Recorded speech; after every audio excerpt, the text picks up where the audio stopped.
Donc je m'appelle Sarah Huet, j'ai presque 40 ans, 39 encore. Je suis parisienne aujourd'hui.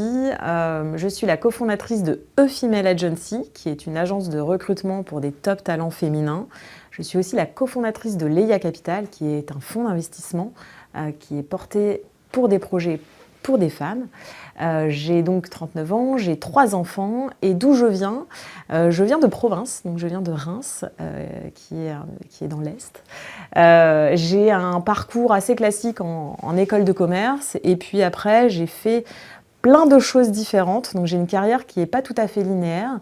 J'ai commencé dans des grandes entreprises, j'ai commencé chez Thales, puis j'ai évolué chez LVMH. Avant ça, j'ai fait beaucoup de conseils, j'ai fait pas mal d'international, avant de rejoindre finalement un fonds d'investissement qui s'appelait Partech, qui s'appelle toujours Partech, un gros fonds, et puis de me tourner vraiment vers le secteur du digital ces 7-10 dernières années, dans l'investissement, dans le conseil aux startups.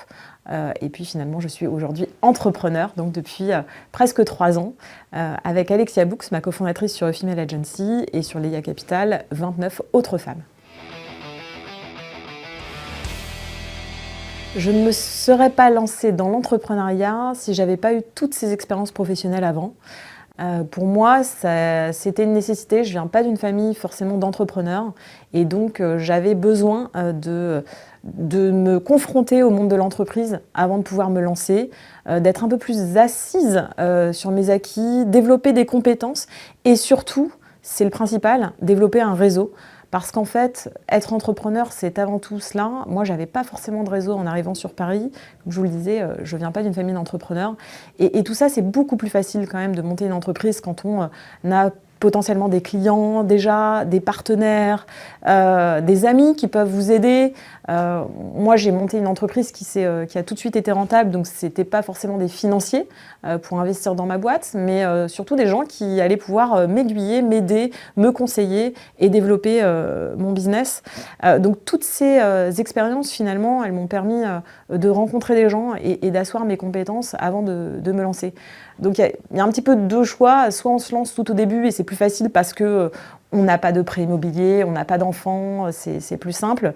Ou alors on se lance un petit peu plus tard, c'est d'autres contraintes financières c'est sûr, mais c'est aussi plus simple d'aller de l'avant quand on est bien entouré. Alors, E-Female Agency, c'est un cabinet de recrutement et de services pour des top talents féminins. Ce sont des femmes qui ont plus de 10 ans d'expérience professionnelle qui viennent nous voir. On a un positionnement qui est un petit peu atypique. On se considère comme agent de talent, donc on est chasseuse de tête. Bien sûr, on va chercher des talents, mais on a une position d'agent. On les conseille, on est là pour elles. Tout au long de leur carrière, donc c'est pas forcément du one-shot sur un recrutement, mais on va les conseiller avant, pendant et surtout après leur recrutement. L'idée c'était de pouvoir monter une communauté de femmes aussi, un club quelque part où elles pouvaient se rencontrer, networker et aussi apprendre avec nous. Donc souvent on fait bien au-delà du recrutement pour elles. Évidemment on travaille pour des entreprises qui nous payent, comme un chasseur de tête classique. En revanche, le positionnement qu'on a avec elles est beaucoup moins commercial que certains cabinets de recrutement. L'idée, c'est qu'on puisse créer de la confiance avec elles, comme un agent d'artiste finalement, qu'elles puissent aussi nous contacter quand elles le souhaitent. Donc on a vraiment une relation personnalisée avec chacune d'entre elles. Aujourd'hui, on est sur la France, mais on commence à faire des beaux recrutements aussi dans d'autres capitales européennes. Et nos clients, ce sont qui? Ce sont des startups, donc la tech, des fonds d'investissement, mais aussi des grandes entreprises de plus en plus, des ETI, des cabinets de conseil qui nous contactent parce qu'ils n'ont pas assez de femmes dans leur pipe de recrutement et à haut niveau. Vous savez peut-être qu'aujourd'hui, il y a un petit peu moins de 20% de femmes à haut niveau dans les comités de direction, dans les COMEX des entreprises. C'est à peu près le cas dans tout type d'entreprise, qu'on soit une grande entreprise, une ETI, dans le secteur public même. Et aujourd'hui, c'est un vrai problème. On a une loi qui nous aide depuis 3 ans, qui est la loi Rixin, qui ambitionne d'avoir plus de femmes dans les entreprises au comité de direction. On a eu la loi Copé-Zimmermann il y a 10 ans sur les conseils d'administration, mais ça n'a pas ruisselé sur les comités de direction des grandes entreprises, des entreprises de plus de 1000 salariés. Et donc le gouvernement a fait voter cette loi. Et cette loi met des quotas. Et donc on va avoir des quotas dans les grandes entreprises. Et nous, finalement, on est un des bras armés pour arriver à ces ambitions-là. On l'espère ne peut-être plus exister avec le positionnement uniquement féminin dans 5 ou 10 ans, parce qu'on aura atteint la parité assez haut niveau. Voilà, et on fait recruter tout type de postes, aussi bien des directeurs financiers que des directeurs des ressources humaines, que des CEO, des directrices générales, voilà, tout type de métier, en revanche qu'à partir d'un certain grade. Alors pour moi, c'est un mal nécessaire. On n'aime pas parler des quotas en France. On ne sait pas trop pourquoi, le débat. Alors on aime bien débattre aussi de toute façon. Moi, si on me demandait mon avis, évidemment, j'aimerais que ça n'existe pas. Mais en revanche, il faudrait attendre plusieurs centaines d'années si on veut la parité à ces niveaux de responsabilité. Donc c'est en effet un mal nécessaire. Et surtout, ça a très très bien fonctionné avec Copé-Zimmermann il y a 10 ans. Aujourd'hui, on a atteint des chiffres de 46% de femmes dans les conseils d'administration. Plus personne ne se demande si elle a été mise là parce que c'est une femme ou un homme, etc. C'est simplement que c'est une personne avec des compétences. Et finalement, on y est arrivé. Le monde entier aujourd'hui regarde avec envie nos conseils d'administration. Je ne vois pas pourquoi ça changerait quelque chose, qu'on le fasse aussi sur les comités de direction, les comités exécutifs. On peut aller de l'avant et dans 10 ans atteindre ces mêmes niveaux presque de parité sur ces hauts postes. Oui, je pense que c'est deux choses, le succès de A Female Agency, c'est la puissance de notre accompagnement. On a monté avec Alexia quelque chose qu'on aurait nous-mêmes aimé avoir quand on cherchait du travail. C'est en effet un accompagnement personnalisé, non commercial, du réseau aussi. Donc on va bien au-delà, on accompagne des femmes parfois sur des chasses sur lesquelles on n'est pas. En fait, on a un côté très, ce qu'on appelle dans la tech, pay it forward, c'est-à-dire on envoie l'ascenseur, même quand on n'attend rien en retour. Et souvent, ce retour d'ascenseur, on l'a plusieurs mois, voire même plusieurs années après. Et nous, ça nous va bien parce que c'est des femmes dont on veut suivre la carrière. On sait que ces femmes-là, elles peuvent aussi être nos clientes, en fait, demain, même si on ne les fait pas recruter. Elles vont savoir nous redonner ce qu'elles ont reçu. Et c'est un petit peu ça le secret, c'est qu'on a monté la boîte sans vraiment se dire qu'on allait monter une agence de recrutement. On s'est avant tout intéressé aux besoins de ces femmes, à pourquoi elles n'y arrivaient pas toutes seules, comment on pouvait plus les aider, ce qu'on pouvait faire. Et on a monté finalement une machine bien huilée, c'est sûr, c'est une machine bien huilée, c'est aussi du mentorat, c'est tout ce qu'on fait autour du recrutement. Mais c'est avant tout aussi un réseau qui s'entraide beaucoup. Et ce côté agent non commercial qu'on a monté, je pense que ça fait aussi partie du succès. On a aussi une marque qui est très forte et très bien identifiée aujourd'hui. Peu de gens le portent comme nous, on le fait. On dit souvent avec Alexia qu'on fait des choses sérieuses sans se prendre au sérieux. C'est un petit peu ça, c'est aussi de pouvoir s'amuser. Il faut que les femmes elles prennent du plaisir dans un monde de l'entreprise qui est difficile aujourd'hui pour elles, qui est encore très masculin à haut niveau, sur lesquels beaucoup jettent l'éponge après 35 ans. On a évidemment beaucoup de sujets autour de la maternité que l'on traite, que l'on accompagne. On est là pour leur donner confiance, leur dire qu'elles vont y arriver. Comme un agent finalement, on est là pour les motiver. Et c'est tout ce qu'on fait au quotidien avec A Female Agency. C'est les valeurs qu'on porte aussi d'ambition, d'honnêteté, de respect, de générosité.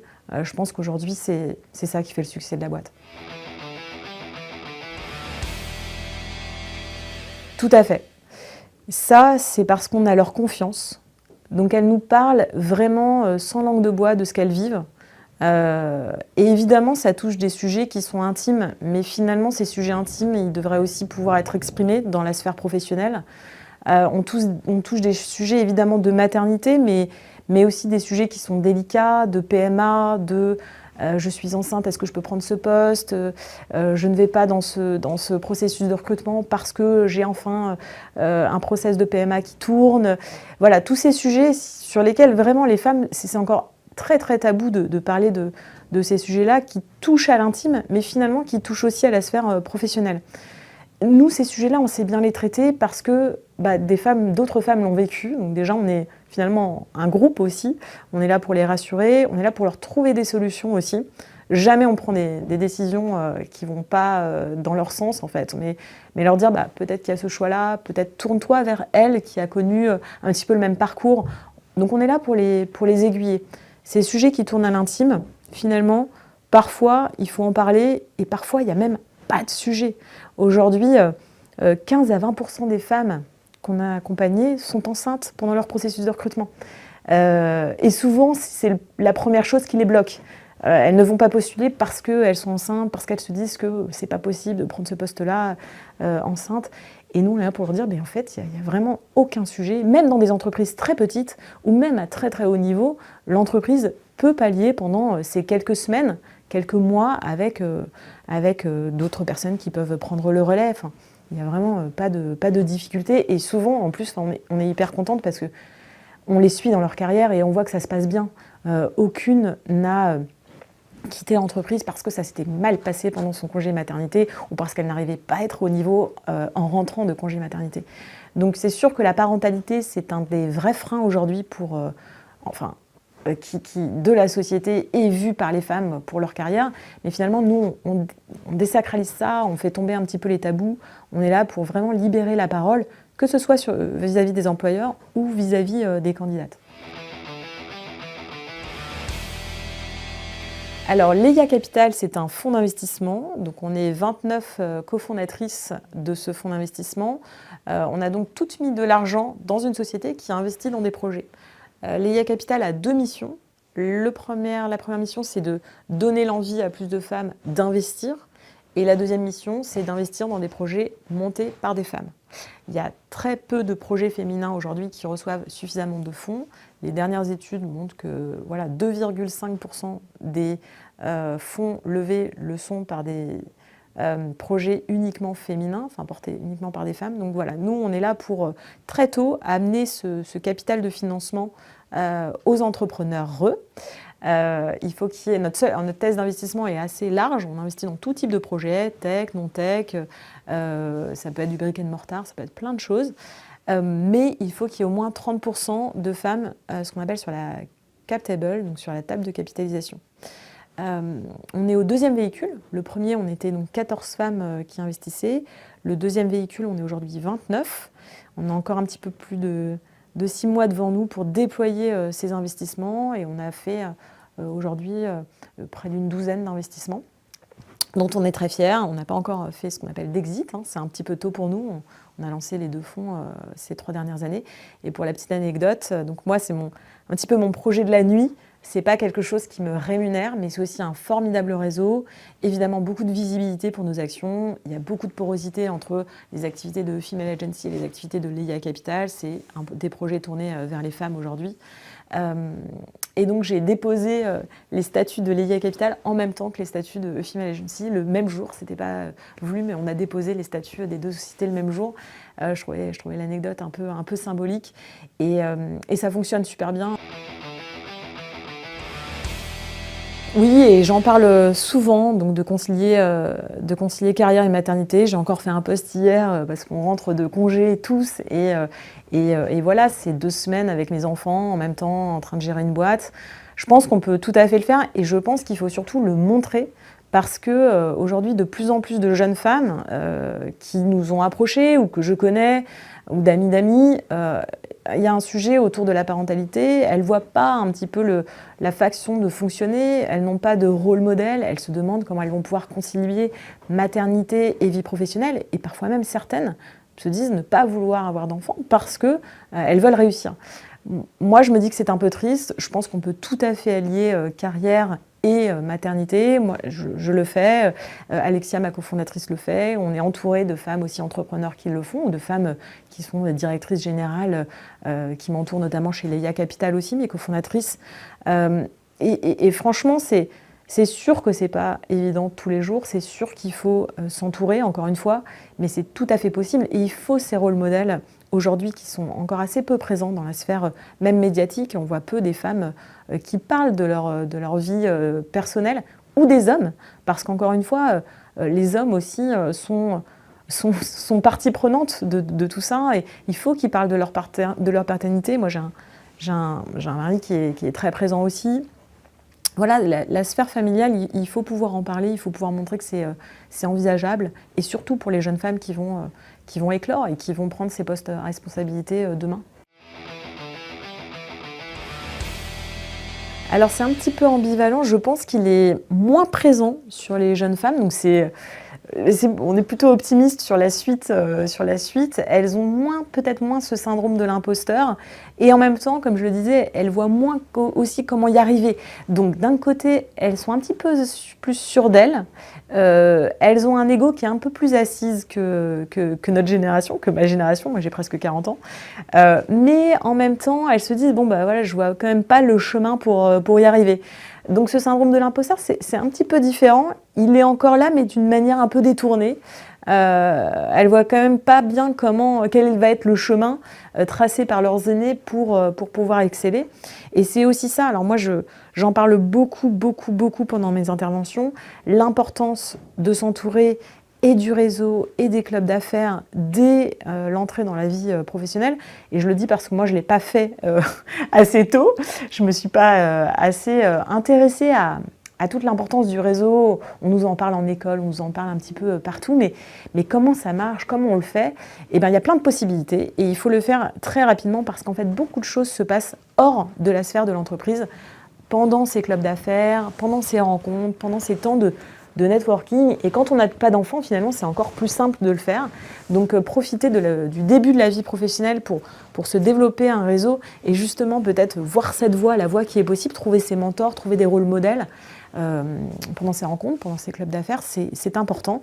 Et ça permet aussi de ne pas développer ce syndrome de l'imposteur, d'avoir des modèles et de se dire « Ok, très bien, moi aussi, si je développe telle compétence, eh ben, je vais pouvoir atteindre tel poste. » Ça asseoir un petit peu plus sa légitimité.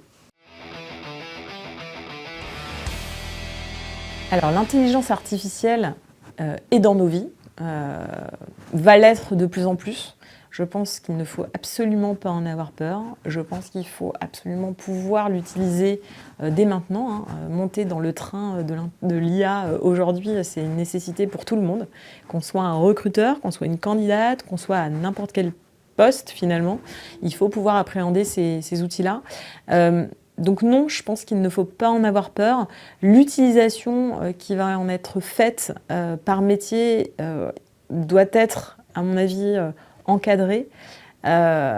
C'est sûr que ça ne va pas, heureusement, tout remplacer. Le recrutement, c'est quand même une affaire d'humain vers des humains.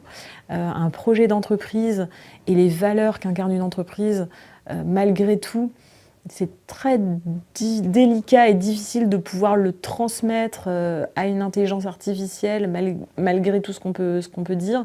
C'est souvent de l'ordre de l'intangible en fait. Aussi bien, je pense qu'on pourra screener des parcours et se dire tiens, telle personne a plutôt un background orienté, voilà, IT, finance, avec tant d'années d'expérience dans telle taille de boîte. Et c'est déjà le cas, hein. LinkedIn va sortir bientôt beaucoup d'avancées voilà, avec de l'intelligence artificielle sur le screening des profils. Voilà, on s'est intéressé évidemment au sujet avec Female Agency. Ça va accompagner le sourcing des profils, mais en aucun cas ça ne pourra remplacer les contacts que l'on peut avoir, le travail de fond que l'on fait sur des soft skills notamment, puisque c'est vraiment les compétences qui vont servir aussi dans ces postes à très haute responsabilité. Donc, il ne faut pas en avoir peur, il faut savoir les utiliser parce que ça va faire gagner du temps, c'est une évidence. En revanche, je pense que ça ne tuera pas des métiers, ça va aussi permettre l'éclosion de nouveaux métiers. Il faut plutôt se pencher sur la suite de l'histoire et quel nouveau métier approcher avec ces nouveaux outils, que plutôt se dire « Ok, mon job est terminé, l'intelligence artificielle va le remplacer ». Pas du tout. Il va nous faire gagner du temps et pouvoir mettre notre temps à des tâches à plus forte valeur ajoutée. Monter ma boîte, au-delà de faire mes enfants.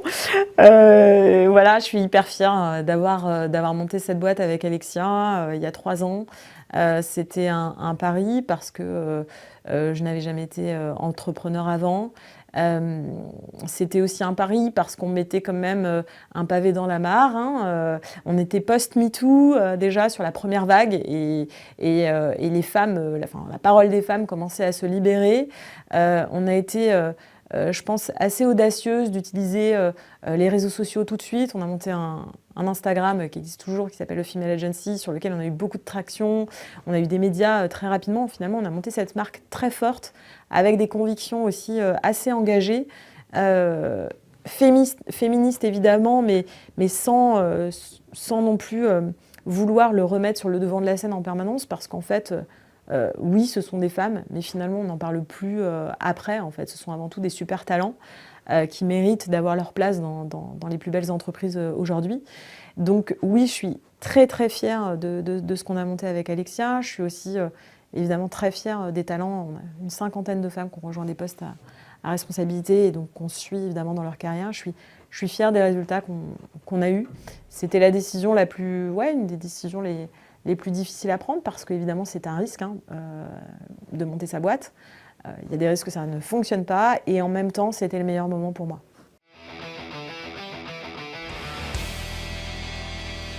L'erreur que je ne referai plus, c'est pas lié à Female Agency, mais c'est plutôt lié à mon autre boulot de la nuit d'investisseuse avec Lelia Capital. Je n'investirai plus dans un entrepreneur qui n'écoute pas. On parlait des qualités d'une entrepreneur ou d'un entrepreneur.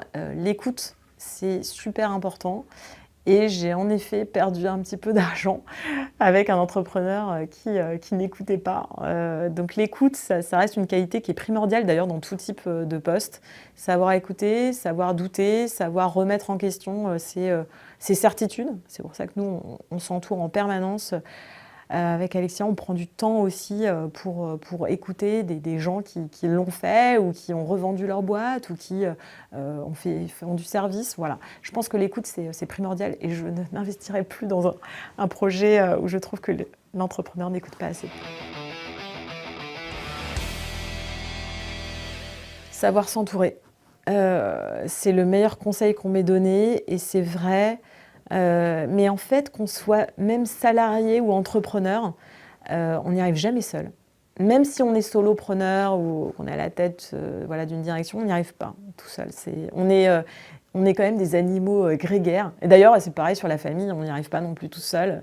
Même les mamans solo, les papas solo, il faut savoir s'entourer d'amis, de familles, de partenaires, de gens qui vont vous aider. Et pourquoi ils vous aident? Il y a toujours un retour d'ascenseur, hein, c'est toujours intéressé quelque part, ou en toute amitié. Parfois, c'est en toute amitié et c'est encore mieux, mais voilà, je pense que de savoir s'entourer, de comprendre l'intérêt de se dire en fait j'ai besoin d'aide, et c'est bien d'avoir besoin d'aide, et c'est bien d'embaucher des gens qui sont meilleurs que soi sur certains jobs, de prendre des freelances, voilà, de s'ouvrir en fait, de ne pas rester en vase clos, parce qu'on tourne en rond, et c'est souvent ce qui fait péricliter aussi des projets. Donc voilà, ne pas hésiter à s'entourer.